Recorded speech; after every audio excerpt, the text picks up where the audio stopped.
You're listening to Kerry Lutz's Financial Survival Network, where you get valuable information you just can't find anywhere else. To thrive in today's trying times, you need the Financial Survival Network, now more than ever. Go to financialsurvivalnetwork.com and get your free newsletter and gift. Financial Survival Network, now more than ever. And welcome. You are listening to the Financial Survival Network. Well, if there's one skill set that I find in corporate America and elsewhere among the population that is totally lacking, or lacking enough that if you learn how to do this, it will greatly, greatly enhance your chances of success in whatever profession, whatever career you have embarked upon. And that is storytelling. The ability to communicate in an interesting way an event that occurred is kind of the crux of storytelling, but it goes way, way deeper than that. And if you can improve your storytelling skills, there is literally no limit to what you can do in your career, in life, communicating with others, communicating socially, finding a mate, whatever it might be. Got an expert on storytelling here with us now for you to hear. His name is Jason Jordan. Jason is a corporate communications consultant, recently started schooling children in the art of storytelling, and it is an art. Myself, I've been working on it for years. Jason, it's great to have you on the show, and tell us a story. How did you get into storytelling? Kerry, thanks so much for having me. I was in technical sales for most of my career, technical sales and marketing. And I can remember early on a revelation that I had about storytelling. And it was a presentation I was giving. It was a new digital product that we were selling to car dealerships. And it was a way for car dealerships to look instantaneously at each other's inventory for different parts so that they could get cars cycled through a lot quicker. And I had 20 car dealers. It was called a 20 group. And I had 20 car dealers there, and they were all ready to see my dog and pony show. If you've been back in the day, you know the dog and pony show, right? Where you pop it up on the screen and you walk them through a demo and they ask questions and that sort of thing. Well, my computer system and the projector and all that started making power surges in the restaurant where we were, and the whole restaurant would come down. And so after the second time that it happened, the manager of the restaurant came in and said, "That's it. You're not allowed to have any computers, any screens, no demo, no internet, no nothing. Everything is cut off." And so there I was with 20 people and literally no product to show them. And so I stood there and I thought for a minute. My boss said, "Well, just sit down. We'll just figure out another time to go ahead and do this." And I said, "Well, I'm going to give it a shot." And so I just stood up there for maybe 30 minutes telling the dealers stories about different dealers who had used this product and had wildly good results because of it. And then, I closed things up with this idea of, hey, I think everybody should have a parts locator, and I think you should use mine. And then I went home and my boss was like, "Oh, all right, we'll replan this. It'll work out." And the next day I had 20 voicemails, all 20 dealers saying, "We're ready to sign up right now." They had not seen the product. They had no idea how it worked. They didn't even know how much it cost, and they didn't care.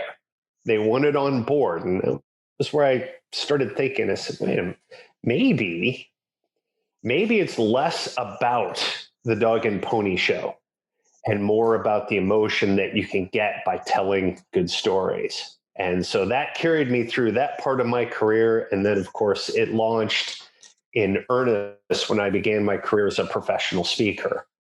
Interesting. So that was a real epiphany for you, wasn't it?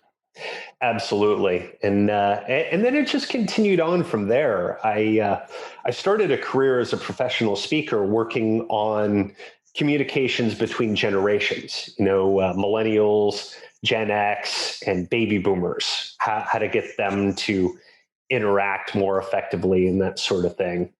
And that led me down a fascinating path, by the way, which is really relevant to what you do with your financial survival network, which is there's a book. I don't know if you're familiar. It's called The Fourth Turning. Have you ever read that?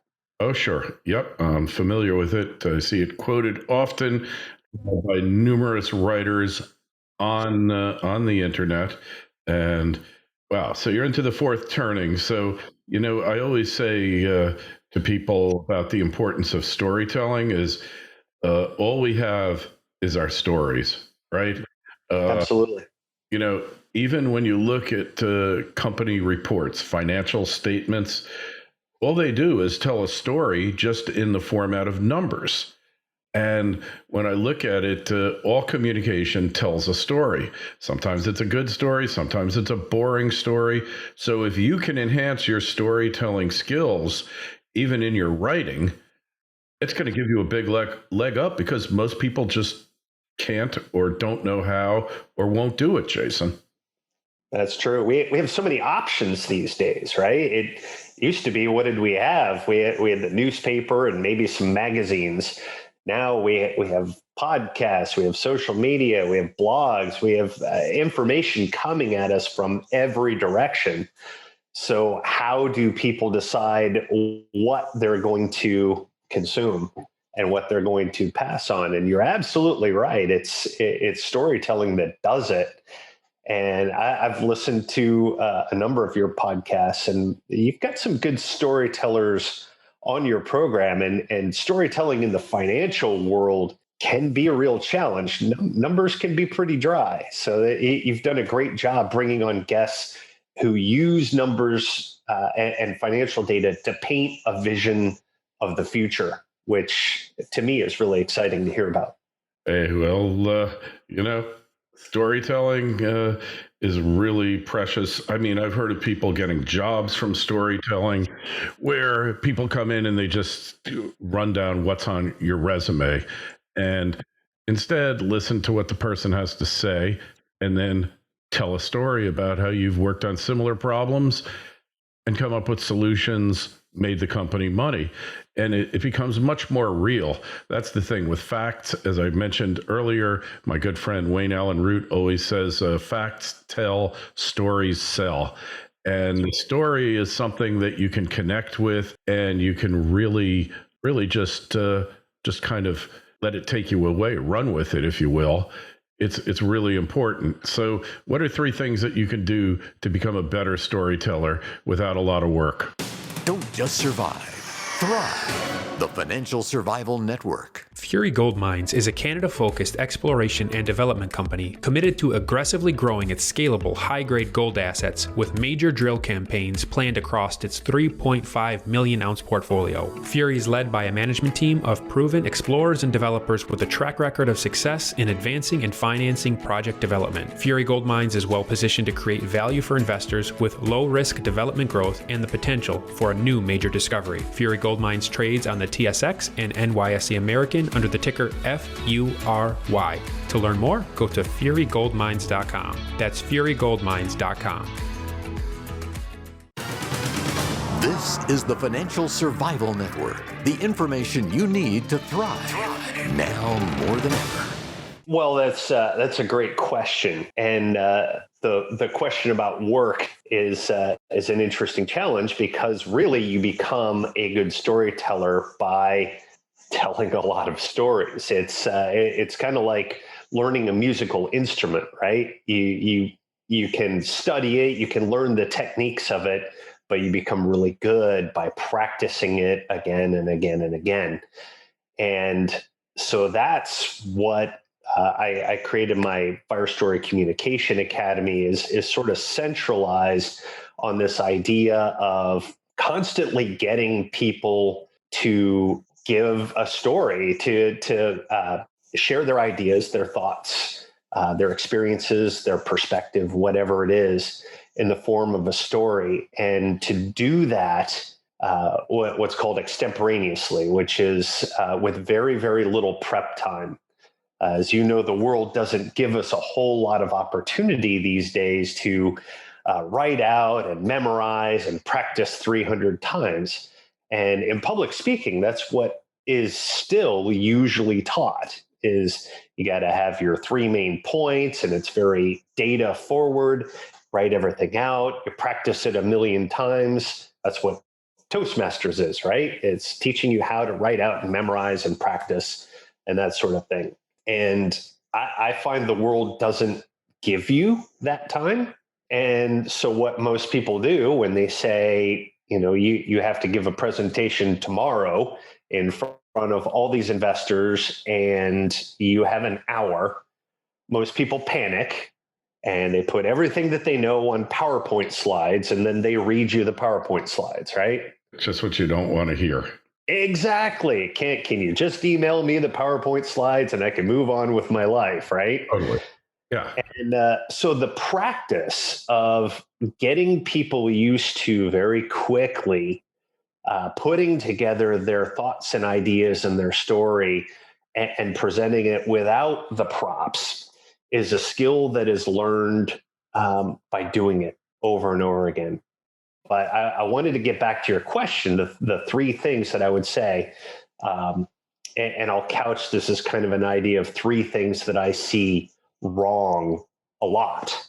The first one is a lot of people who think they're really good storytellers need to, before they get to the story, decide on what the message or the point is that they're trying to drive home. A lot of people get deep into the story and the idea and they have fun telling that. And you get to the end and the people are like, why did I listen to that? What was I supposed to get from that, right? Oh, yes. So that's the first thing up front is decide what the message is. And it should be able to be written out in one sentence, one short sentence, and not 3 points, but 1 point. What is that message that I want to drive home?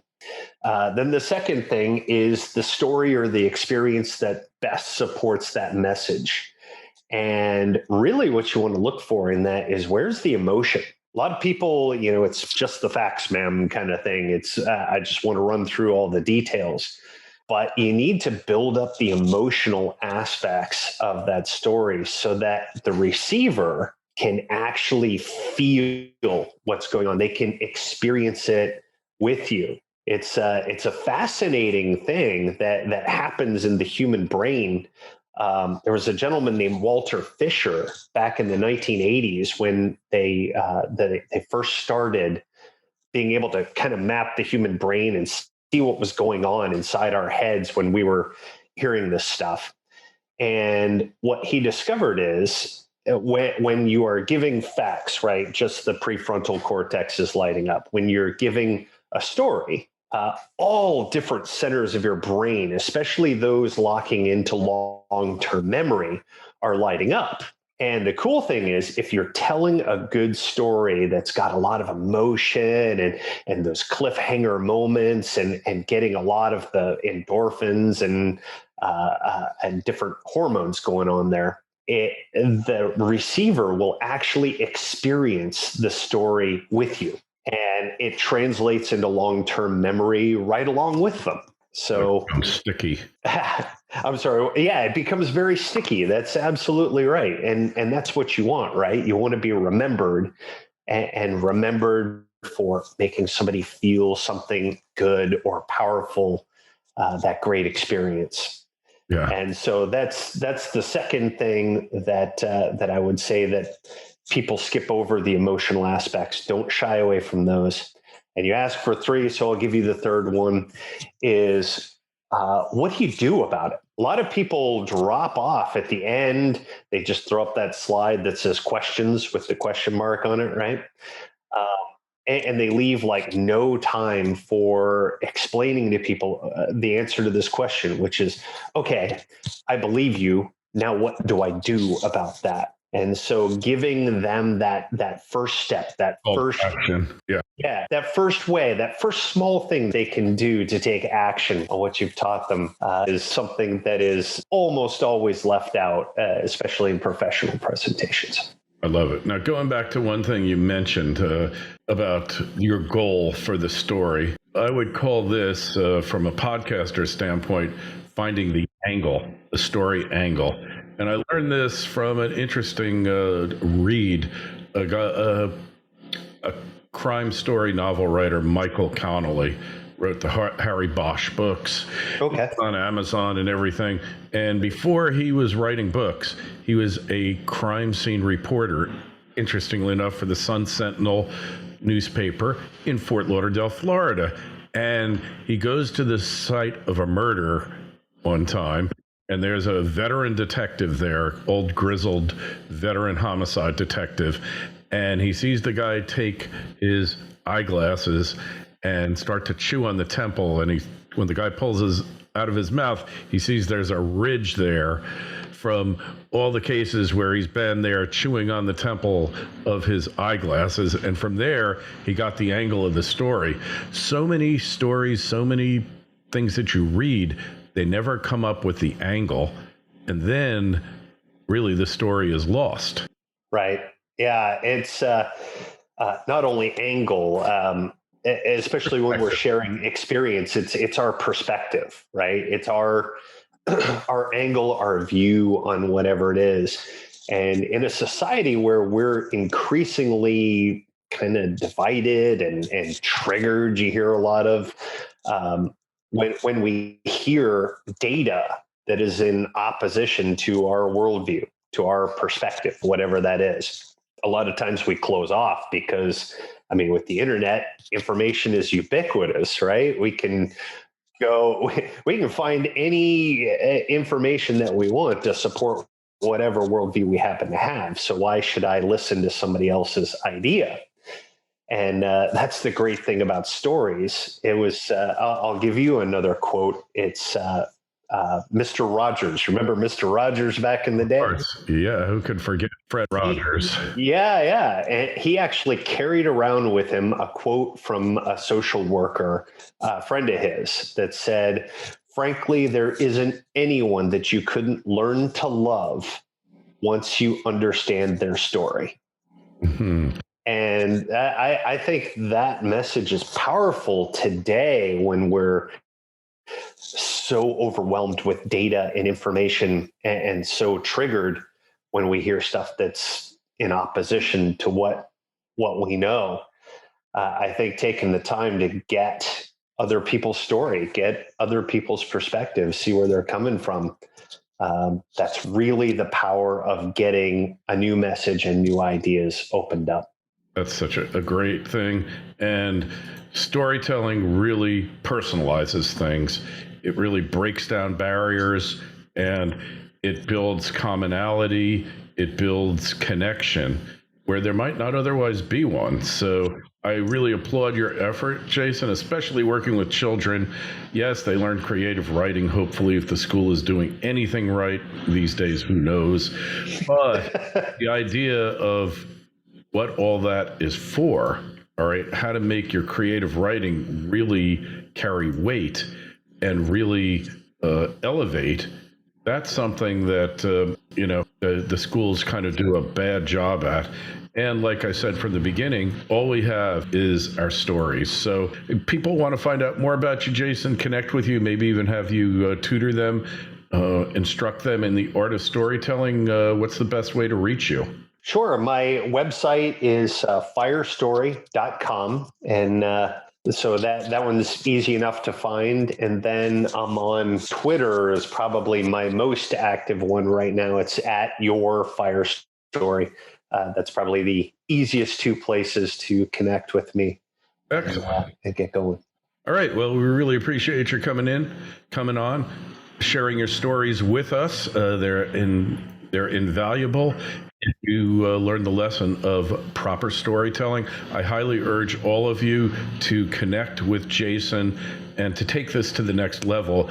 If nothing else, when you're a good storyteller, you feel better when you tell the stories. And maybe that in itself is perhaps the biggest benefit. If you got a question for Jason, shoot me an email, kl@kerrylutz.com. I'll make sure you get an answer. Don't forget, sign up for your free newsletter at financialsurvivalnetwork.com. Jason, a total pleasure. Thanks so much. We'll talk to you again soon. Thank you, Kerry. I appreciate you having me on. Thanks for listening to Kerry Lutz's Financial Survival Network, your solution to today's trying times. For the latest, go to financialsurvivalnetwork.com. Financial Survival Network, now more than ever.